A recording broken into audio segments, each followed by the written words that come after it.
we're gonna just ingrain this in your head, radiation protection, radiation protection, radiation protection, okay? So we're talking about protecting our patients, we're talking about protecting us, we're concerned with those who are in the childbearing years, right? Because when we're shielding a patient, are we protecting the patient, or who else are we protecting? Huh?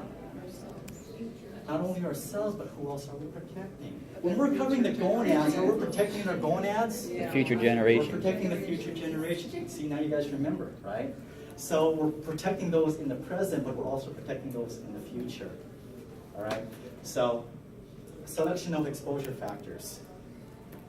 All right, selecting the appropriate kilovoltage. Kilovoltage refers to the penetrating ability of the X-ray beam.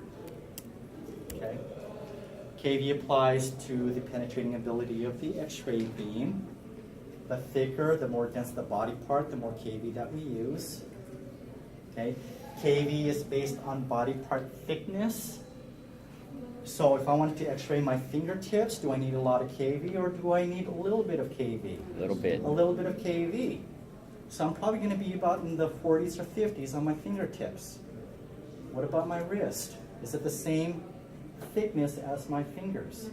So I'm going to increase my kV, maybe about 2 or 3 more. And increases as the body part gets thicker. So I'm talking about maybe 40, 50 here, but by the time I get to my shoulders, I'm about 60 to 70 now. And then when I get to my chest, it's going to be, how's my chest? It's going to be about maybe about 110, 120. You guys understand? Okay? So kV is based on body part thickness. And then MA in time applies to quantity or the amount of X-rays that you are going to need to produce a radiographic image. So these are all the factors that we manipulate. The 3 major factors, kV, MA, and time. We're going to train you, hopefully, the correct way in how to select your parameters for a given type of procedure. It will be reinforced when you guys start your clinical practice out in the field. Patient instructions.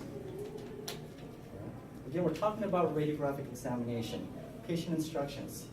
We're not just pushing buttons, guys. We are trying to create a relationship between the tech and the patient so we can go through the procedure without any type of problems or complications. Patient instruction is a key element in getting through the examination. Okay? And then processing of the image receptor. Good thing for digital imaging now, because everything is done in the open, under a light. You just drop the cassette and you go. And your image comes out in 20 seconds or less. Isn't that great? It's wonderful. All right, the anatomical position. The anatomical position. We need a point of reference when we are taking X-ray exam and we're discussing positioning. You always have to place your patient in an anatomical position as a point of reference. And an anatomical position is you facing forward, palm facing forward. Okay? And if I weren't standing, it would also mean that my toes were pointing down, heel up. Okay, I'm on my tippy toes. Toes pointing down, heel up is your anatomic position. Okay? So once we have a point of reference, now we can talk about other types of radiographic terminology. Okay, so in an anatomical position, we'll talk about the different planes of the body. Okay, the division of the body. First one here is sagittal. Sagittal is number 1. Okay, sagittal is number 1. Sagittal divides the patient or the body part into left and right halves. Let me take that back. Left and right parts. Because half is equal, right? Okay? So pay close attention to how it's described. If it's sagittal, we're dividing it into a left and a right. If it's mid-sagittal, what does that mean? Equal left and equal right. All right? Coronal divides the body or the part into front and back parts, or anterior and posterior parts. Again, look carefully at the terminology. If it's coronal, it's just front and back. If it's mid-coronal, now we're talking about equal front, equal back. Yeah? Oblique. It's a longitudinal or transverse plane that is at an angle and not parallel to the sagittal, coronal, or the horizontal planes. That is number 3. And then you have your horizontal, also known as the axial plane, which divides the body into top and bottom portions, or superior and inferior portions. Okay? Now if I say mid-axial or mid-horizontal, again, equal top, equal bottom. Okay? So training how you look at things, you have to look for those key words, because adding one of those keywords or omitting one of those keywords changes the definition entirely. All right? All right, so here we have some sectional images. Here we have sagittal. Okay, left and right parts. Axial cross-sectional, or horizontal, top and bottom. Coronal, front and back. Questions?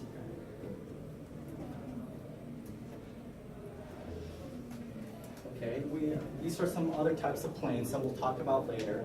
There are many other planes that we deal with when radiographing certain anatomical structure. One is going to be the skull. So I'll just introduce this to you now, and we'll talk more about it specifically later on. But another plane that we use here is what's known as the base plane. Another name for this base plane is the anthropologic plane, or the Frankfurt horizontal plane. And this is an imaginary line that goes from your infraorbital margin, right below your orbits, into your EAM, or your external auditory hiatus. We use this imaginary line to position the skull in certain ways when we're taking x-rays of the cranium, the bony calvarium, or the facial bones. Remember, we're three-dimensional. So we use this plane to get it either perpendicular to the image receptor, 30 degrees to the image receptor, 15 degrees, and then we also have a mid-coronal plane that we have to use in obliquing the patient's skull in a certain angle, and then angling your tube in a certain angle to get that structure in true profile. You thought you just threw a patient on the table and took pictures, right? If it were that easy. If it were that easy, but you have, when we say positioning, you have to physically position your patient to get the right angles, to get that structure in true profile. Okay. Another imaginary plane here is the occlusal plane. It's a horizontal plane between the upper and lower teeth. Just for an example. All right, so based on the anatomical position, okay, you have your posterior surface, also known as the dorsal surface. This is what you're going to get out of this, is to describe the same thing, there may be 2 or 3 different words, 2 or 3 different terminologies. Okay, welcome to medicine. Okay, so the posterior surface is also known as the dorsal surface, which includes the bottom of the foot. Now the bottom of the foot is either called the dorsal surface or plantar surface. The anterior surface is also known as the ventral surface, and the top of the foot is known as the dorsum pedis. We use the dorsum pedis a lot, or just simply dorsum. That is the anterior or ventral surface of the foot. Always got to imagine your patient, your starting baseline point is the patient is in a true anatomical position to understand the terminology that we're talking about, okay? All right. So the back of your hand is the dorsal, okay? Isn't this, I thought this was the front of the hand. Not an anatomical position. An anatomical position. The back of your hand, posterior anatomical position, and your palmar surface is anterior. Okay, the palmar surface is the anterior portion or anterior surface of the hand. Okay? All right. You guys ready? Radiographic projection. The projection is the travel or the pathway of the X-ray beam. It is the pathway or the travel of the X-ray beam.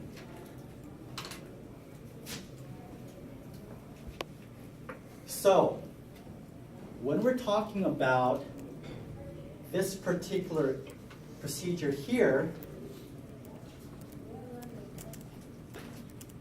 we are going to describe the projection of the X-ray beam from where it enters to where it exits. So in this case, this projection here is known as a postero-anterior projection or a PA projection. Do not confuse this with position, which we'll be talking about here in just a moment. This is a projection, the travel of the X-ray beam from where it enters to where it exits. Therefore, this is called a PA projection. Now, if the X-ray beam entered my anterior surface and exited my posterior surface, what is that called? Antero-posterior projection, or AP for short. This is a PA projection, this is an AP projection. Okay? Got that?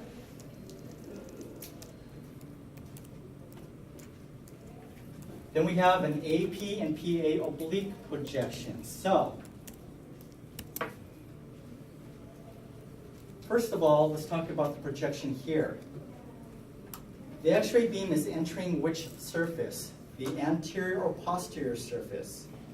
Anterior. Anterior surface and exiting the Posterior. posterior surface. So this is an AP projection. Okay, AP projection. What was that other one you said? Plantar dorsal? Dorsal plantar. Okay. Dorsal plantar projection. Yeah, if you want to get complicated. But yes, that also applies. All right? And then here, what surface of the hand is it entering? The front or the back? Back. Anatomical position, remember that. It's entering the posterior surface of the hand and exiting the anterior surface. And now, what kind of projection is this? PA. It's what? PA. PA. Posterior, anterior projection, or PA. Now, it's neither flat or on outside. The body part is in an oblique position. An oblique position. So when we are describing this particular position here, we're going to describe it in two steps. Firstly here it's an AP projection, but it's an oblique position. When we're talking about position, we're talking about the actual position of the anatomical structure. Don't get that confused with projection. Projection, we're talking about the X-ray beam travel. Position means the actual body part position. Okay, so here we have a AP projection. It's in an oblique position. So it's neither flat or on its true side. It's somewhere in between. It's oblique. Now, to describe this obliquity, we need a starting point. So for the foot, our starting point would be plantar surface down, foot flat. You guys with me? Foot is flat. So there is a rotation towards my middle. Okay? The knee or the knee and the foot is rotated towards the middle. Here is your middle. Okay? This is your medial portion. This is your lateral. This is medial, this is lateral. Okay, so it's being rotated medially. So therefore this is called a medial oblique. medial oblique. Okay? With the hand, again, we need to describe the obliquity. Which way is it going? So from the palmar surface down, which hand am I using? Oh, this hand, okay. Palmar surface down, which way did I turn my hand? Laterally, away. Laterally, away from the middle. So this is a lateral oblique. Okay, a lateral oblique. Okay. I'm going to throw in some extra words in here. You guys ready? You guys ready? Yeah. Okay. This is medial. Okay. It's also known as internal. So this can also be called an internal rotation. So medial rotation or oblique is also known as an internal or internal rotation or internal oblique. So if this is internal, this is what? External. This is an external rotation or an external oblique.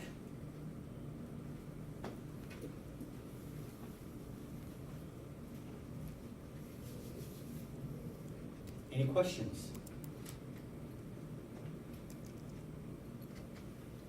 Okie dokie. All right, so let's look at the elbow here. Your point of reference here for this particular extremity is we're going to go back to the true anatomical position. What's your true anatomical position? PA. Palm up, right? Okay, so now look what happens. How is his hand positioned? Palm down. So which way did I turn or rotate my arm and elbow? Medial. Medial oblique. Okay, so this is a medial oblique.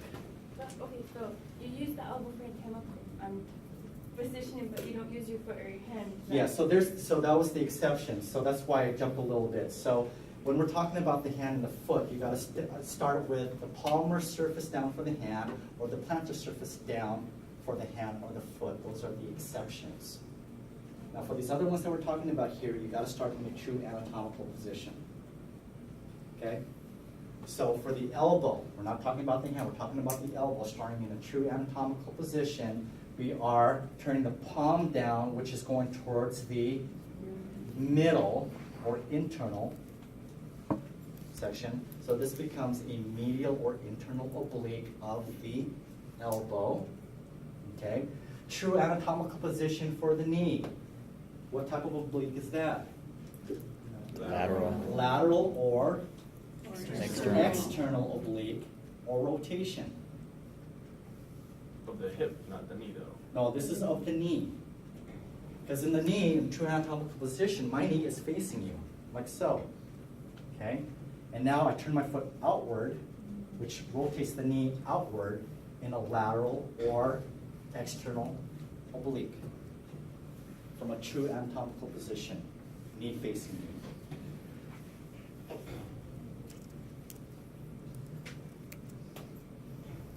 Medial oblique, lateral oblique. Okay?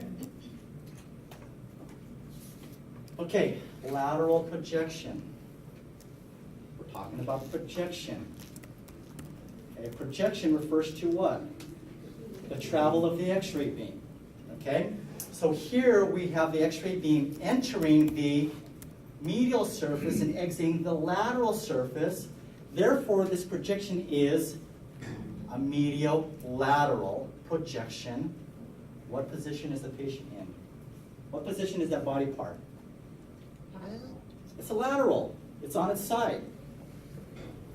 So to describe the study, it's a medial-lateral projection, lateral position. Okay? So it's a medial-lateral, lateral. Medial-lateral, lateral. Okay? What about the wrist? What surface is it entering? True anatomical position. The posterior. No, it's on the side. Oh, Okay, lateral. so it's entering the which surface? lateral surface exiting the Medial. medial surface, so therefore this is called, what's the projection? Medial lateral. Lateral. Lateral medial. medial projection. What position? Medial. No, it's a lateral position. It's a lateral position. So projection is lateral medial projection, lateral position. So we talk about in terms of projection and position. Is it here? Yeah.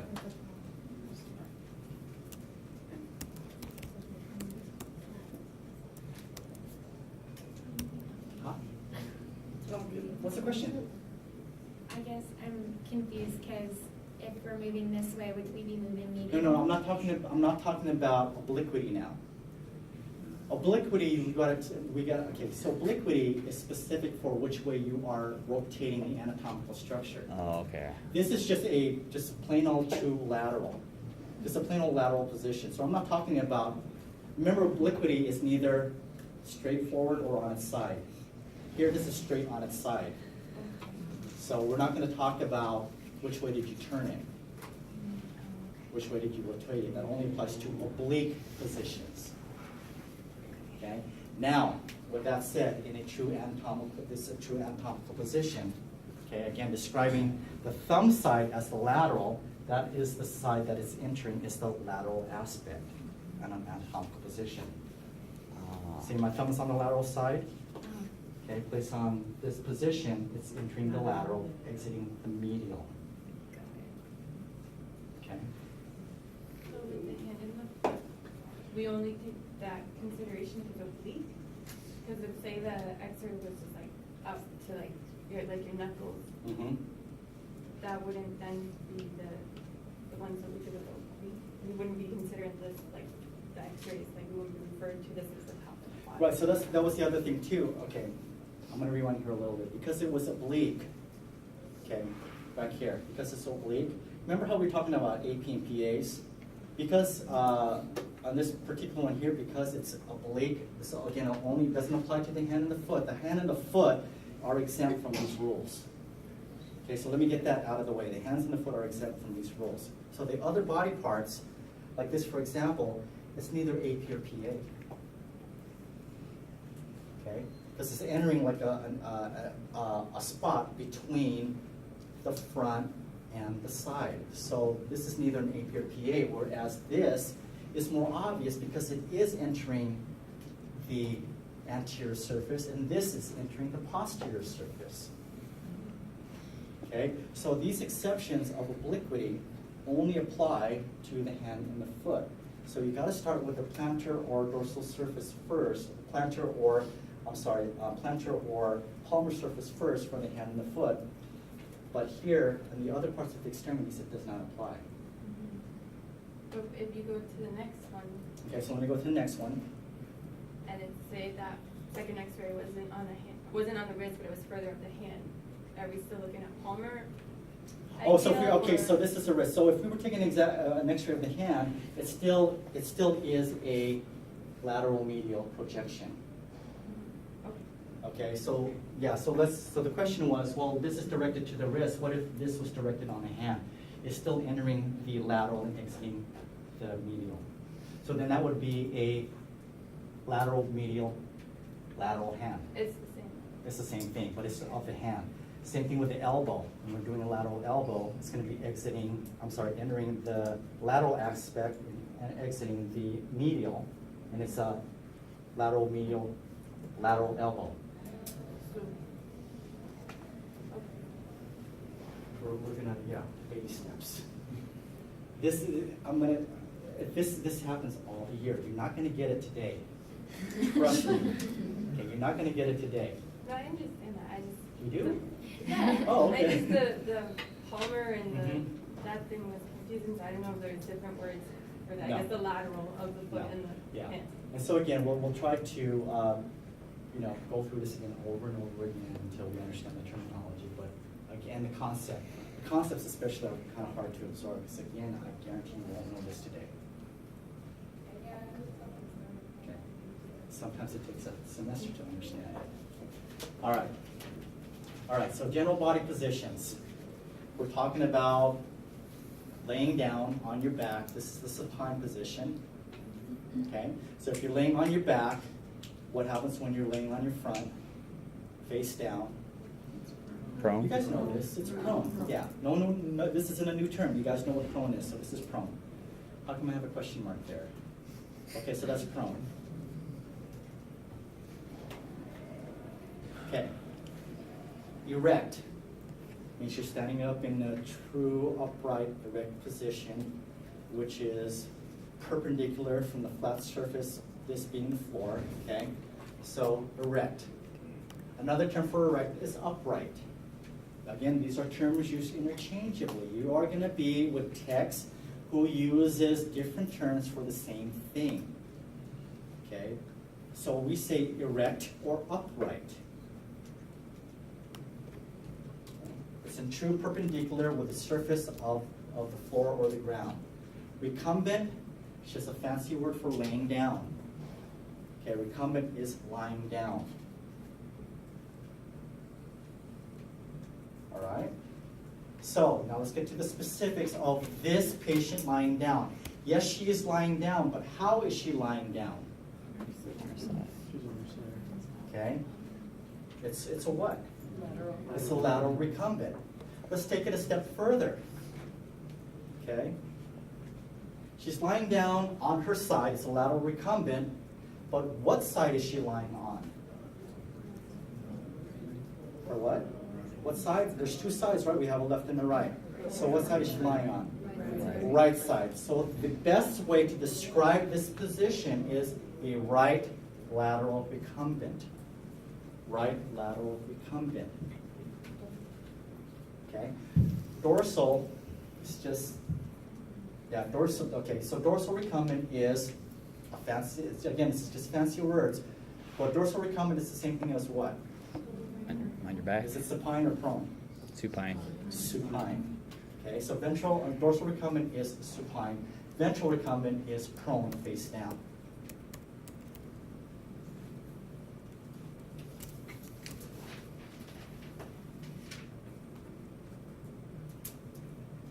Okay. If you were to describe the beam, it would be No. Okay, so the question is, if we were to describe the beam, Left to right? it's just this.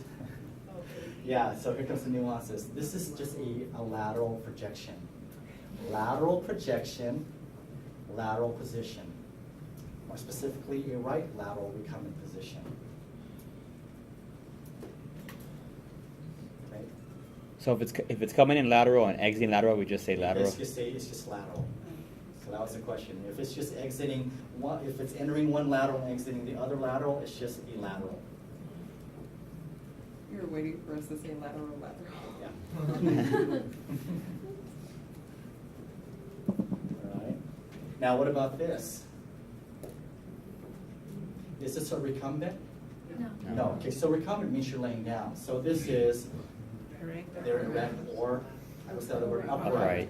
Okay. So that is position. What is the projection? Lateral. Okay, it's a lateral upright. Okay, but let's be more specific on what lateral is it. Okay, so here's the key. When you're doing a lateral like so of the abdomen or the chest, here's the other nuance.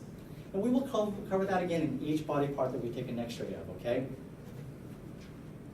For the chest or the abdomen, we need to discuss what side or how do we be more specific on the type of lateral or what kind of lateral. And by doing that, you describe it as what lateral side is closest to the image receptor. So in this case, we said this was a right lateral because she is lying on the right side, but it's also her right side is closest to the image receptor. Where's your image receptor?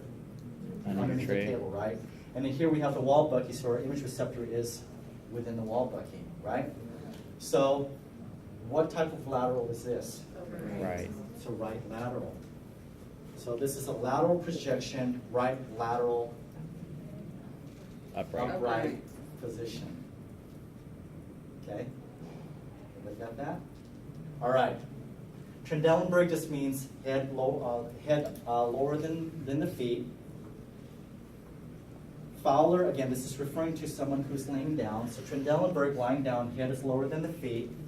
Fowler's is feet lower than the head. A lot of us can't remember Fowler's.